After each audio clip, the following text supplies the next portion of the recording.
3 years after the outbreak of the pandemic, and many countries around the world have now returned to a new normal, as COVID-related restrictions have eased and business is back to usual. In China, however, brutal lockdowns, apartment buildings being barricaded, and starvation due to movement restrictions continue to torment ordinary Chinese citizens. China adopted the debilitating zero-COVID strategy, which aims to curtail COVID cases with draconian measures and strict lockdowns. This approach, however, is unsustainable and has sparked outrage across China. For the first time in years, protests were held throughout China's major cities denouncing the CCP's COVID strategy and the regime in general. Let's take a look at how Beijing's flawed pandemic management strategy united the country against the Chinese Communist Party.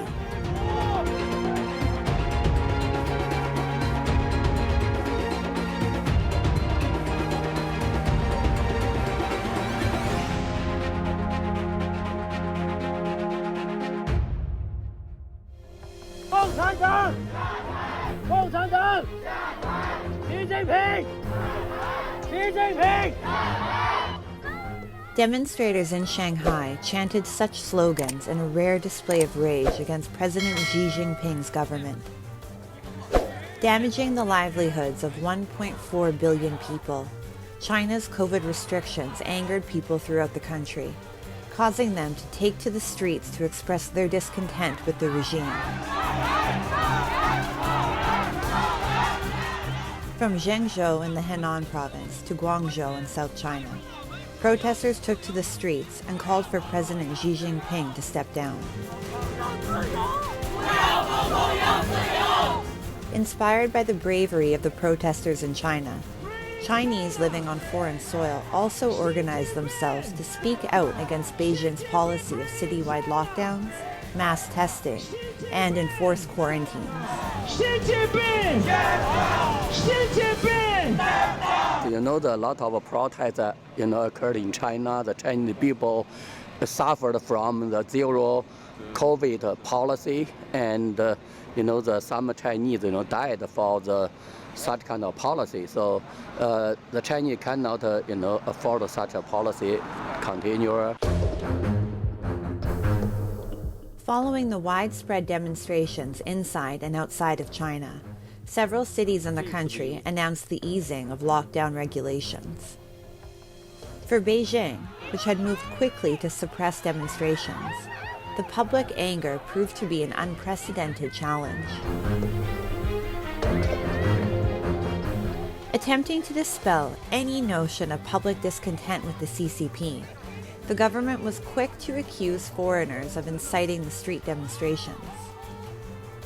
This type of response was not unexpected, given the CCP's history of refusing to entertain any criticism of its policies or governance. In addition to imprisoning ordinary Chinese citizens in their homes, China's zero-COVID policy has affected key sectors of its economy, which has already borne the brunt of the country's weak growth in the first half of this year. Real estate development, which has always been an important driver of economic growth in China, is also facing a huge loss.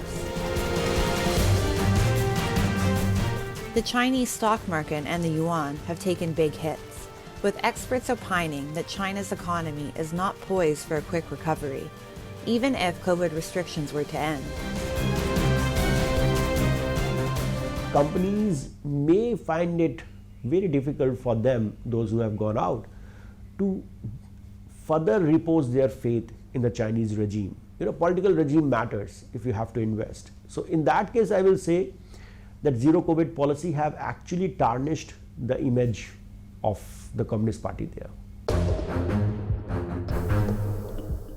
Experts have cautioned that the current COVID outbreak in China could be a breeding ground for new variants.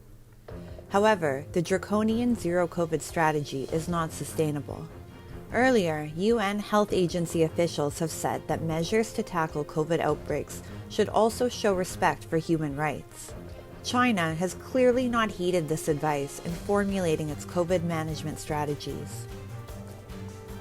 What is clear, however, is that ordinary Chinese citizens have reached their limit in tolerance of the CCP's attempts at total control of the population.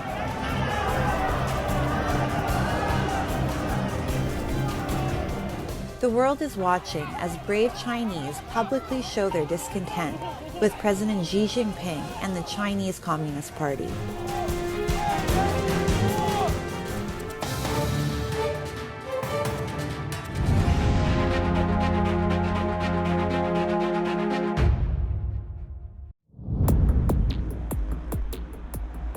The Tehreek-e-Taliban Pakistan has announced an end to their truce with the Pakistani government.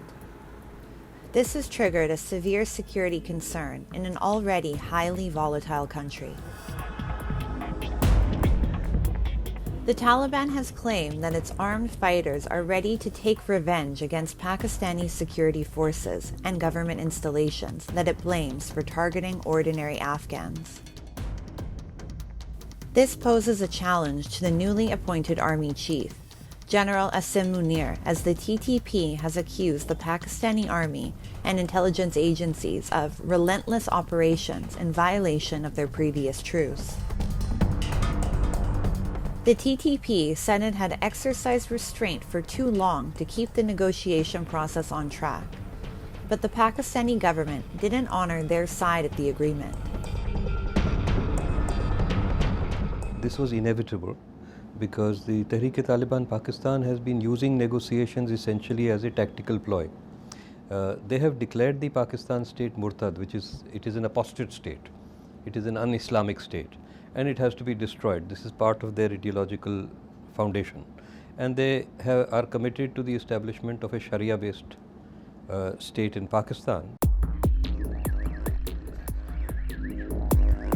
The Pakistani Taliban have already begun spilling blood. A suicide bomber recently exploded his explosive-laden rickshaw near a police truck in Balochistan's Quetta city. A police officer and 3 civilians were killed, and 24 others were seriously injured in the attack claimed by the Tehreek-e-Taliban Pakistan. In another incident, the Pakistan embassy in Kabul was also attacked, allegedly by the TTP. A Pakistani security guard was wounded by shots fired at the embassy by a lone attacker. While condemning the incident, Islamabad called it an assassination attempt on the head of the mission, Ubaid-ur Rehman Nizamani. The challenges are infinite, as Islamabad has failed to adequately deal with terror groups in the country. For decades, the Pakistani army has trained and financed many designated terrorist organizations. Now, the country faces high threats from homegrown terrorists. The Pakistan army has also sought a peaceful settlement with the TTP. They want to absorb them into the system. Now, prior to the Lal Masjid crisis under Musharraf, certainly the Lal Masjid orthodoxy was supported by the army at that time. But when the army eventually attacked Lal Masjid, killed one of the top leaders in Lal Masjid, that was the source of the foundation of the Tehreek-e-Taliban Pakistan. The Taliban's takeover in Kabul of last year has strengthened the Pakistani Taliban, who remain eager to continue their fight in the country. The Tehreek-e-Taliban Pakistan, headed by Mufti Nur Wali Masood, has been encouraged by the Afghan Taliban's victory over foreign forces. It is now hopeful that it too will be able to defeat the Pakistani government and establish Islamic rule throughout the country. Pakistan, already severely economically and politically unstable, is in a weak position to deal with terrorist groups within its territory. Many are left wondering what will transpire next. Will the Pakistani government revive the negotiation process with the TTP, or ask its army to intensify operations against the Taliban fighters? The stakes are high, however, and in either scenario, the Pakistani people will continue to bear the brunt of this violence.